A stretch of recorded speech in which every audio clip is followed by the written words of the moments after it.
मीनाक्षी के संग जीवन के रंग में देखिए, अब मैं फेशियल का पार्ट 3 बना रही हूँ। इसमें मैंने एक डमी ली है, उसके ऊपर मैं अच्छे से उसके बालों को पीछे करते हुए उसके ऊपर मैं हेयर बैंड लगा रही हूँ। और अब मैं इस पर फेशियल की एक्सरसाइज करनी सिखाऊंगी, क्योंकि मैं इन्हें सेल्फ कोर्स सिखा रही हूँ। उसमें इसी तरह सिखाया जाता है। फुल कोर्स में तो आप क्लाइंट्स के ऊपर देख सकते हैं, लेकिन जो ये मैं सेल्फ कोर्स सिखा रही हूँ, इसमें मैं इस डमी के ऊपर सिखा रही हूँ। मैंने इसे अच्छे से टॉवल से रैप कर दिया है। इसी तरह अगर हमारा कोई क्लाइंट भी होता तो हमने अच्छे से इस तरह से रैप कर देते हैं। अब मैं सबसे पहले अपने हाथ गीले कर रही हूँ और ये क्लीजिंग मिल्क ले रही हूँ। उसके बाद हाथ में क्लीजिंग मिल्क लेते हुए और अच्छे से इस तरह टिप टिप करते हुए फेस पे चारों तरफ लगा देते हैं। और गर्दन के पास से ठोड़ी और गालों को लेते हुए माथे के पास से और कान वान से अच्छे से 2 मिनट के लिए हम क्लीजिंग करते हैं। 2 मिनट तक बस हमें खूब अच्छे से क्लीजिंग करनी है। उसके बाद हम गीले टॉवल से इस तरह से क्लाइंट का चेहरा पोंछ देते हैं। ये तो मैं सिखा रही हूँ, इसलिए सिर्फ थोड़ी देर करा, नहीं तो 2 से 3 मिनट तक क्लींजिंग करनी चाहिए। इसके बाद हम सूखे टॉवल से अच्छे से चेहरे को पोंछ देते हैं और फिर हम स्क्रब यूज़ करते हैं। स्क्रब को इस तरह टिप टिप करके चारों तरफ लगा देते हैं। हर बात का ये ध्यान रखना चाहिए कि मुंह में, नाक में, आँख में इस तरह से कोई भी हमारा प्रोडक्ट अंदर नहीं जाने चाहिए। और फिर अपने रनिंग वाटर से, देखिए मैं रनिंग वाटर से काम कर रही हूँ, क्योंकि ये जिस तरह से मतलब मैं हाथ धो के इस तरह काम कर रही हूँ, इसे रनिंग वाटर बोलते हैं। कि एक तो मतलब कोई टब में ले लेता है, तब लगा लगा करता है, वो तो पानी गंदा हो जाता है। लेकिन इससे हमारे हाथ बराबर धुलते रहते हैं। और किसी के बाद बाथ पेशेंट का इंतजाम हो तो उसमें भी कर सकता है, उसमें धो धो के इस तरह कर सकता है। अब आप देखिए स्क्रब को इस तरह हल्का हल्का हाथ चलाते हैं। स्क्रब करते समय बहुत हल्के हल्के हाथ चलाने चाहिए, नहीं तो त्वचा होती है उसमें रैशेस पड़ने का डर रहता है। और ये भी बस 1 से 2 मिनट तक करते हैं। अगर किसी की स्किन बहुत सेंसिटिव होती है तो स्क्रब बहुत ही हल्के हाथ से करते हैं। और आप ऐसा भी कर सकते हैं ना करें, नहीं तो कई बार ज़्यादा सेंसिटिव स्किन होने पे स्क्रब से रैशेस पड़ जाते हैं। ये क्रिया भी हम 2 से 3 मिनट तक करते हैं। उसके बाद हम छोटे गीले टॉवल से उसे अच्छे से मुंह पे से हटा देते हैं। आप स्पंज से भी ये काम कर सकते हैं, वो आपकी इच्छा है, जिस तरह आपके जो चीज़ आपके पास अवेलेबल हो। और उसके बाद अच्छे से स्क्रब इस तरह पोंछते चले जाते हैं। और स्क्रब जब हम करते हैं उसके बाद जब हमने पोंछ लिया तो इस तरह झाड़ भी देना चाहिए, जिससे कहीं भी स्क्रब नहीं लगा रह जाए। नहीं तो क्या होता है, वो हमारे हाथों में मसाज के समय आता है और वो अड़ता है और वो स्किन पे बराबर रैशेज बनाने का डर रहता है। इसके बाद हम अपनी फ्रूट क्रीम ले रहे हैं। फ्रूट क्रीम को अच्छे से इस तरह पूरा गर्दन और छाती से इस तरह से लगाते हुए चलते हैं। असल में ये तो डमी है, नहीं तो अच्छे से इस तरह से छाती पे और गर्दन पे इस तरह से पूरे में फैला के और हाथ को अच्छे से गीला करते जाते हैं तथा मसाज करते हैं। अब आप देखिए, मान लिया आप नेक पे किसी की मसाज कर रहे हैं तो सबसे पहले पैडिंग होगी, उसके बाद क्रिम्पिंग होगी, पिंचिंग होगी, और फिर क्रिस क्रॉस होगा तथा यहाँ पर हम नीडिंग भी करते हैं। नीडिंग इस तरह की जाती है। नीडिंग गर्दन पे आगे और बैक में दोनों में करते हैं और कहीं नीडिंग नहीं की जाती है। अब इसके बाद हम ठोड़ी पे चलते हैं और अपने हाथ में क्रीम लगाते हुए और पानी को लेते हुए इस तरह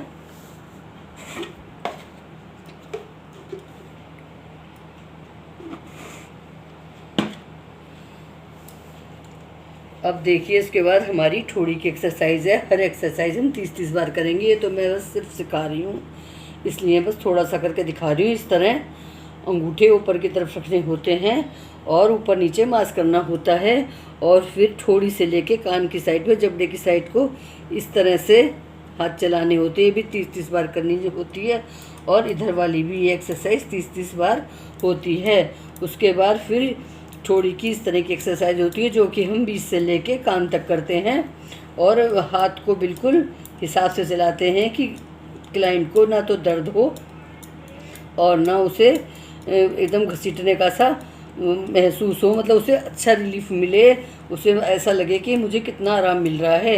इसके बाद हम यहाँ पे पिंचिंग करते हैं, फिर पैडिंग करते हैं,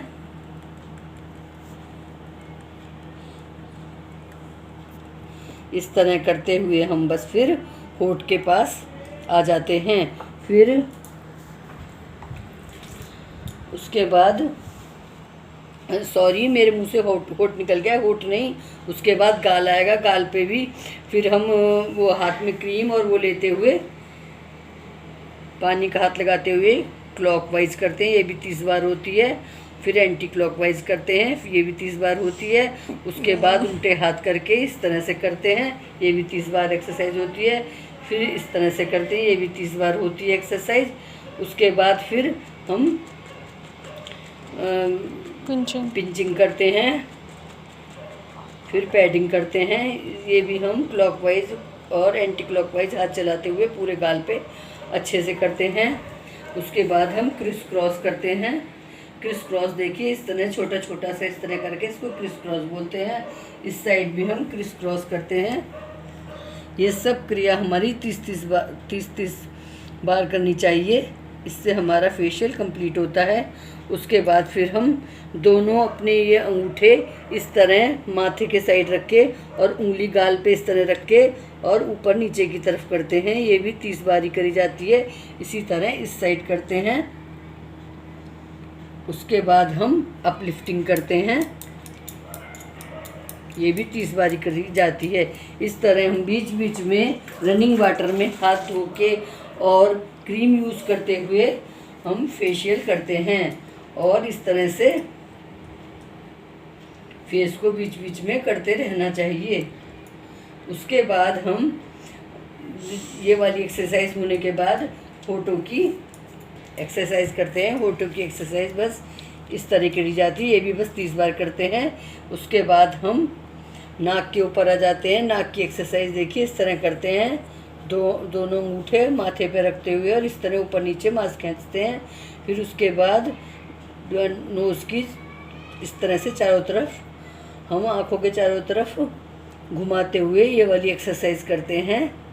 इसके बाद फिर आँखों के किनारों पे क्लॉकवाइज फिर एंटी क्लॉकवाइज ये वाली एक्सरसाइज करते हैं। इसके बाद जो ये नथुने होते हैं इसके पास भी इस तरह से ही हम एक्सरसाइज करते हैं।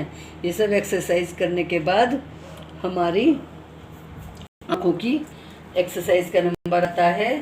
तो आंखें बंद होती हैं, उसके ऊपर हम इस तरह जो होता है आई बॉल, उसके ऊपर हम इस तरह से 30 बार और फिर एंटी क्लॉकवाइज मतलब क्लॉकवाइज एंटी क्लॉकवाइज 30-30 बार करते हैं। फिर इस तरह से पुशिंग करते हैं। ये हमारी आँखों की एक्सरसाइज हैं। इसके बाद हमारी भौं की एक्सरसाइज होती है। तो भौं की एक्सरसाइज हम इस तरह करते हैं, ऐसे करते हुए 3 बार इस तरह से पिंच करते हैं, और फिर यहाँ पे इसको वो करते हैं, पिंचिंग करते हैं। पिंचिंग भी बस 10-12 बार करते हैं, ज़्यादा बार नहीं करते। फिर इस तरह से करके इसको स्टॉप कर देते हैं। उसके बाद माथे की एक्सरसाइज होती है। माथे की एक्सरसाइज इस तरह करते हैं ऊपर से नीचे की तरफ, ये भी 30-30 बार करते हैं। फिर पैडिंग करते हैं, फिर पिंचिंग करते हैं, फिर क्रिस क्रॉस करते हैं। उसके बाद बड़ा क्रॉस करते हैं, और फिर यहाँ पे 3 बार इस तरह पुश दे के ऊपर को लाते हैं और माथे के बीच में इस तरह रिलैक्स देते हैं। एंटी क्लॉकवाइज हाथ चलाते हुए इस तरह हम रिलैक्स देते हैं। उसके बाद कनपट्टी के पास इस तरह रिलैक्स देते हैं, और फिर हम कानों को इस तरह से मसाज करते हैं और जो कान के नीचे का हिस्सा होता है इसे भी दबाव द्वारा 30-30 बार इस तरह करते हैं और फिर हम कान के ऐसे ऊपर को 30-30 बार इस तरह रिलैक्स देते हैं और ये हमारा फेशियल कंप्लीट है।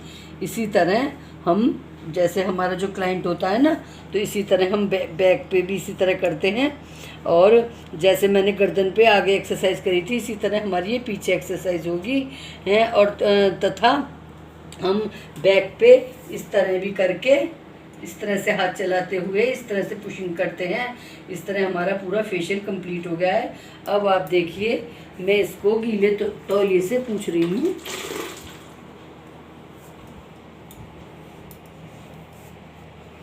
गर्मियों में हम बर्फ़ का इस्तेमाल भी कर सकते हैं। हम बार बार अपने हाथों पे बर्फ़ लेके तथा 1-2 बार ऐसे इस तरह से बर्फ़ को घुमा के फिर एक्सरसाइज कर सकते हैं। अब आप देखिए, मैंने इसका फेस अच्छे से पूछ दिया है। अब मैं अच्छे से इसके ऊपर फेस पैक लगाऊंगी।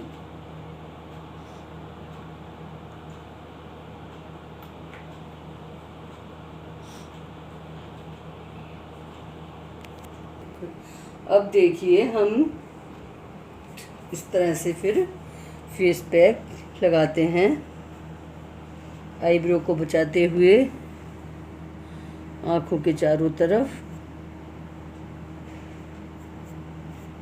होठों को बचाते हुए इस तरह से फेस पैक।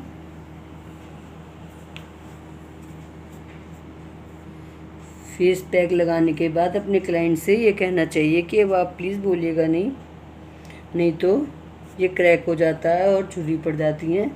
इसलिए जब तक हमारा फेस पैक सूखेगा नहीं तब तक हमें बोलना नहीं चाहिए। और फेशियल कराने के 24 घंटे तक हमें फेस वॉश या साबुन से मुंह भी नहीं धोना चाहिए। इसे सूखने के लिए छोड़ देना चाहिए।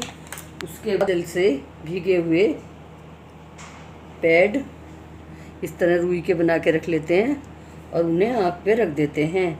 इससे हमारे क्लाइंट को रेस्ट मिलता है। अब जब इनका फेस पैक सूख जाएगा तब इनका चेहरा मैं धो दूँगी। अब देखिए, हल्का हल्का ही सूखने लगा। इस तरह से हम उसको चेक करते रहते हैं कि हमारा फेस पैक सूख गया है या नहीं। और जब ये सूख जाता है तो हम इसे टॉवल या स्पंज द्वारा इस तरह हटा देते हैं। अब ये हमारा फेशियल कंप्लीट हो गया है।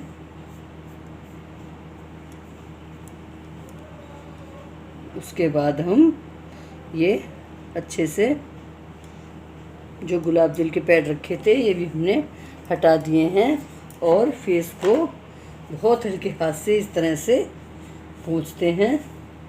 अब ये हमारा फेशियल कंप्लीट हो गया। ये तो मैंने आपको बस नॉर्मल फेशियल करके दिखाया है और नहीं तो स्किन के हिसाब से बहुत सारे फेशियल हैं, क्योंकि तो मैंने बस सेल्फ कोर्स सिखा रही हूँ तो इन्हें मैंने मेन बातें बताई हैं। अब आप बताइएगा आपको हमारी ये वीडियो कैसी लगी। अच्छी लगी हो तो लाइक करिएगा, चैनल को सब्सक्राइब करिएगा तथा हमारी वीडियो को शेयर करिएगा। धन्यवाद।